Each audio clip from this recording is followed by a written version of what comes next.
The following may not be appropriate for all audiences, but it probably is.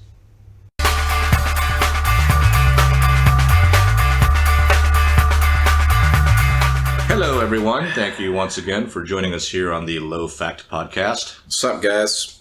Matt and Dave coming at you on a hot and humid day here. Although, by the time this episode goes out, it might not be so hot and humid out here. I hope so. But anyway, yesterday, we were wrestling with the concept of intelligence, or what is meant by intelligence. And because neither one of us are particularly intelligent, I suppose, we didn't get very far. I don't know. We still haven't fucking defined what intelligence is. Well, a lot of things that we do show an intelligence. I mean, it is intelligent to be able to navigate social hierarchies. Okay. Right? A bear couldn't do it. But a dog can. But bears are also very intelligent. They're just not used to operating in hierarchies. So, I think by arbitrarily saying this is intelligent and this is not, it kind of, skews the test, I suppose, or... Maybe there's different kinds of intelligence. I mean, you're talking about social intelligence. You're talking about intelligence of being aware where you are in a hierarchy. Well, what I'm saying is, this whole thing about every child being a genius, not true. But every person is somewhat intelligent, pretty true. Even the ones that are supposed to be unintelligent. That just doesn't make any sense. Well, it really kind of depends on what intelligence is and how you're defining it. Just like what is good and what is bad, that really kind of depends on how you're defining it. In certain instances, I mean, there are things, depending on your morality, which we could go into at another time, about what is aka good and what is not good. I think intelligence is adaptability under duress or pressure. Wouldn't that be dynamic intelligence? Fuck knows, dude. Is that even a real expression? Sure, I've heard it before. Dynamic being... changing. Well, that's just adaptability, isn't it? Can be. But, the whole concept of intelligence is something that I've been really kind of considering. Especially, why? Well, because of that. What made it come up? I was at the gym the other day and I was talking to somebody and we started talking about, high school proficiency gone down, graduation rates gone up. Does that mean that people are actually getting smarter? Probably not. Or better at achieving certain things, especially with schoolwork and things of that nature. And because of the whole critical thinking deal that I told you about, the one article that I read that I can't remember where, saying that critical thinking is not really about raw intelligence, it's about habit. So, the more you do, the more you engage in critical thinking, the better you become at critical thinking. Well, that makes sense. And so it becomes something very much like leadership, like teaching, like anything. Yeah, there are people that have innate levels of ability to teach or to lead, but both of those things are things that can be taught. And I don't want to say perfected, but they can be bettered, for lack of a better word. Like the more you teach, the more you learn how to teach, the better you can teach. But do you think there's probably still innate abilities, right? Exactly. But for a lot of things in life, it seems that innate ability does not trump perseverance, persistence, and learning. Yeah. Like with football, there are certain positions where innate ability is something that you have to have. Right. And then, learning the techniques and whatever to do it better makes you way better than someone that has very little innate ability. And I'm thinking of receivers and quarterbacks and stuff like that. Mm-hmm. But supposedly, like for defensemen, like the offensive line, right? Innate ability does not trump training. And fighting's like that too. There are people that can be incredibly athletic and great fighters, but if someone has spent his life learning how to fight, then this person with innate ability may be bested. Right? Yeah. Like if you have a person who has innate ability as opposed to someone who, in wrestling, like someone who's really, really athletic person, that person may not fare very well against someone who spent months, years learning how to wrestle. Yeah.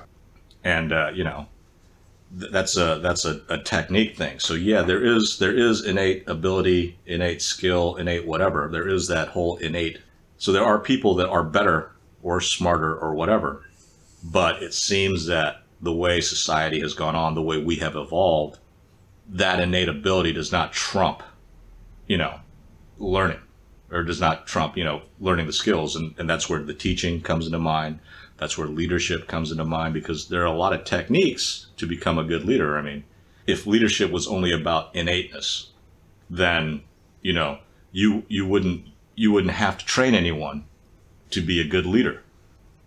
If it was one of those things where it's only about innate ability. Right. If you had to have a natural born ability to lead or to teach, then teaching someone the skills and the techniques to lead or teach or think or read or whatever, right? Because all those things are not something that comes naturally. It does not come naturally to any creature to read. But we're the only creatures that can read, Dave. Okay, so it does not come. Reading is not something that comes naturally to any person. No, you have to learn it.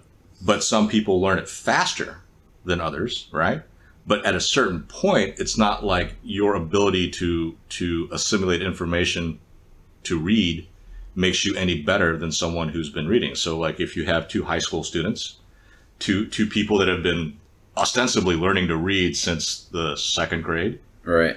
By the time you're a senior in high school, you're not really better at reading than someone who isn't. You both know how to read.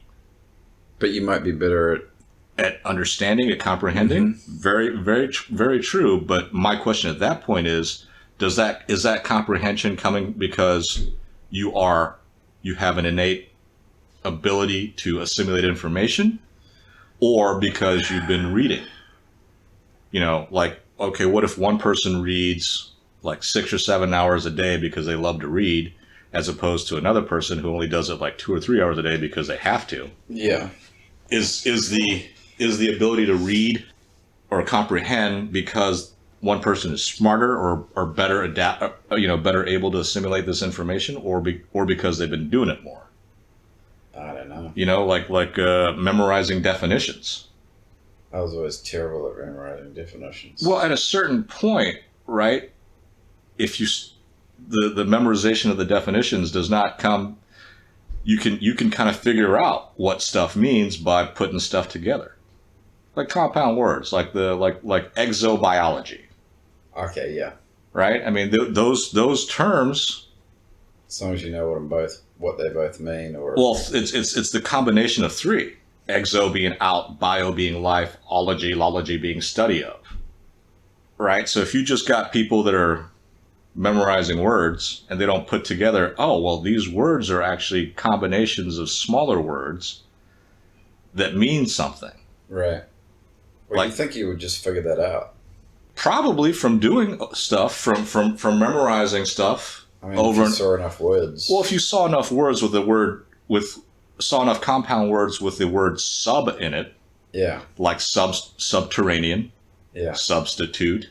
Exo is a good example. Or exo, or, all that stuff. So, definitions of those words are really just combinations of smaller words. And if you figure that out, then yeah, you can kind of intuit what other words mean by looking at word roots. But do you think that people's ability to memorize and recall, and do you think that's all learned as well? Sure.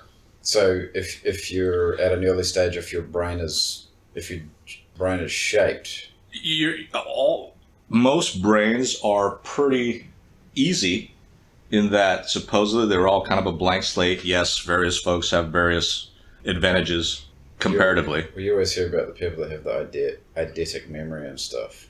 Okay, well, that person would be a great partner for Pictionary or, blackjack or a lot of things, right? I mean, as a life skill, yeah, to be able to have total recall would be great. I mean, that's, as I told you before, that's why the leader of an elephant herd is the oldest female.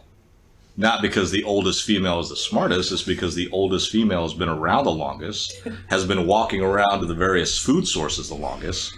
So if you have a female that's like 70 years old and the rest of the troop is only 30 years old or whatever, not, this is an odd example. So the 70-year-old female elephant will have been what should be remembering for the last 65 years where they always went for food. For some reason, I was like, does that also exist in squirrel hierarchies? Maybe. The oldest squirrel? I don't know. But for the elephants, it's very important because there could be a drought that hadn't happened in 50 years. Uh-huh. So nobody knows where to go.